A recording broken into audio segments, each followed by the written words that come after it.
So, you need to grind global XP, do you? Well, you've come to the right place. Hello, I am Xarkun, and this is World of Warships Legends.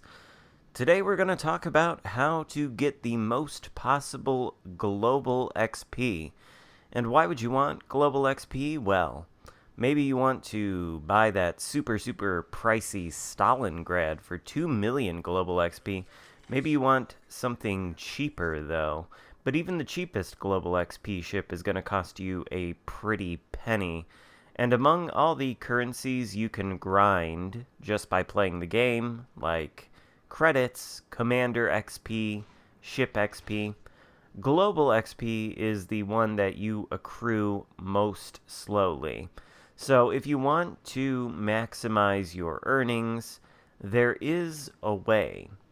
First, you need to understand that your global XP earnings are composed of 5% of your total ship XP earnings. So in order to get the most out of these numbers, you'll want to go into battle with 3 things, if at all possible. First, you will want a premium ship, preferably the strongest ones you can get your hands on at Tier 6. And I say Tier 6 for 2 reasons that I'll get into later. Here you can see I'm playing the Jean Bart. Now, using Tier 7 premium ships to grind global XP is also viable, particularly if you get up-tiered into a legendary tier game, and we'll talk about that in a little bit. But besides a premium ship, if you can't use one of those, then simply pick any tech tree ship you know that you can consistently do well with. You need to do well in games in order to earn a lot of global XP. Before you take whatever ship you choose into battle, you'll want to mount the highest level ship XP flag that you have and the highest level global XP flag that you have. It's crucial that you use both a ship XP flag booster and a global XP flag booster because, again, global XP is 5% of the ship XP you earn. So you want to increase your earnings on both by using those booster flags as much as possible, which is why you want to use both types of flags. And after that, after you've picked a premium or a strong tech tree ship and put on the requisite flags, you actually have to play well in the game, and there are certain things you want to look for in order to maximize your XP earnings.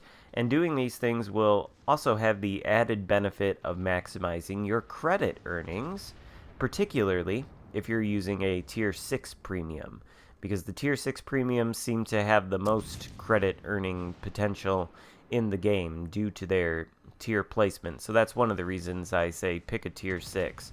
But the reason I'm showing you this Jean Bart game is because this is a very clear and very extreme example of me doing certain things in this battle that are worth a lot of XP. We're going to finish this battle with over 3,000 base XP and over 4,000 global XP earned, which might not sound like a massive number, but 4,000 global XP is actually quite a lot. And if you're able to consistently get games back to back to back where you're earning between 1,000 and 4,000 global XP, then all of that will start to add up pretty quickly as you continue to play over the next several days, weeks, months, whatever it is, however long it takes you to grind however much global XP you want. Now, I don't exactly know the breakdown of how much XP a particular action in battle is worth, but I can give you 3 things worth XP in order of most value, and you'll see me doing a fair amount of the first 2. In fact, I'm already in the process of doing the first one, and the first one is taking capture circles. Now, taking a capture circle solo is worth more than getting an assisted capture, but taking a cap circle, either assisted or solo, seems to be one of the most lucrative actions you can take in the game in terms of your XP earnings and credit earnings. So we've got the Jean Bart parked in Bravo.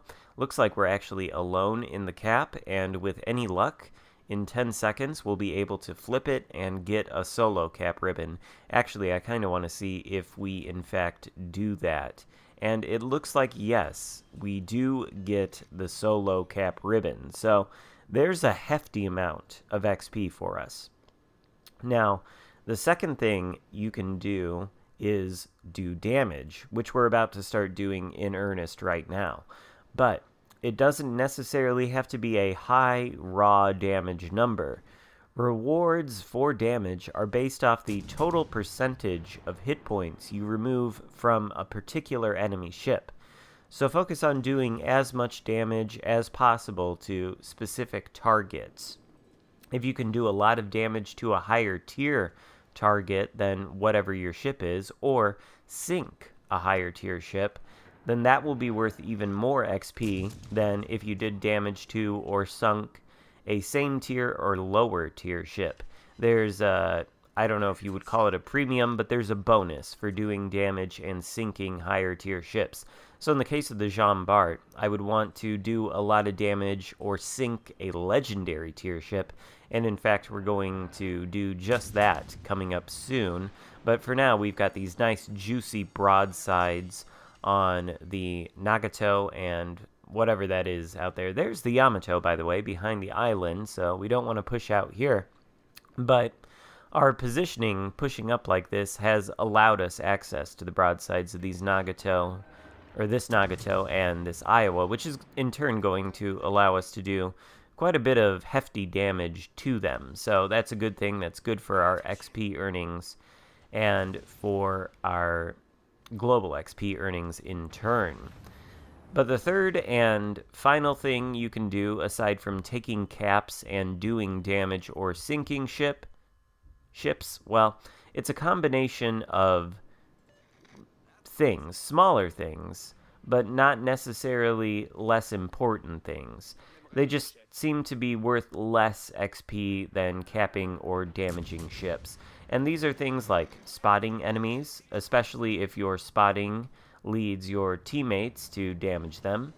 Also tanking damage, either by dodging incoming shells and torpedoes, or by bouncing shells off your armor. And finally, shooting down enemy aircraft. But again, taking caps and doing damage should be your top priorities, unless you're in a destroyer, in which case one of your top priorities should be spotting enemy ships, and then tanking, damage, shooting down aircraft, those things will come in time. Edinburgh, coming around the corner, flat broadside, putting up a smoke screen as if that's going to save him. Now, unfortunately for us, the Yamato overmatches us through the bow, and the Edinburgh's torpedoes, at least looks like 2 of them are going to hit, so we're on very, very low health. At this point, we've racked up 119,000 damage, and there's nothing left to do except the ram. And notice this Yamato is nearly at full health. So we're going to go from 119,000 damage to 182,000 damage, and get the high caliber and Confederate medal.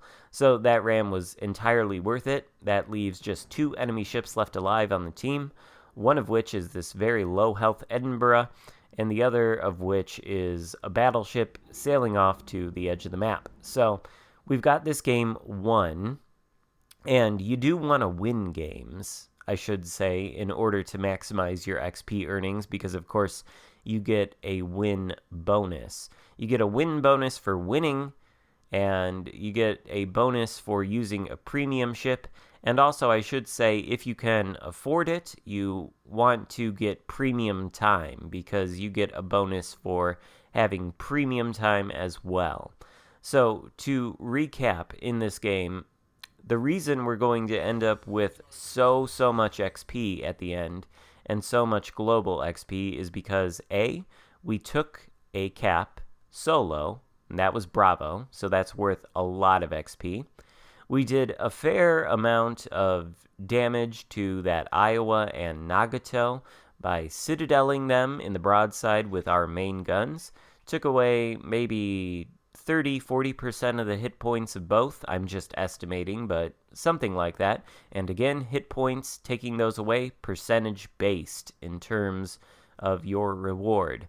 So, damage to the Iowa, Nagato, taking the Bravo Cap solo, and then finally that ram on the Yamato, where we took away probably 90% of his hit points with that ram.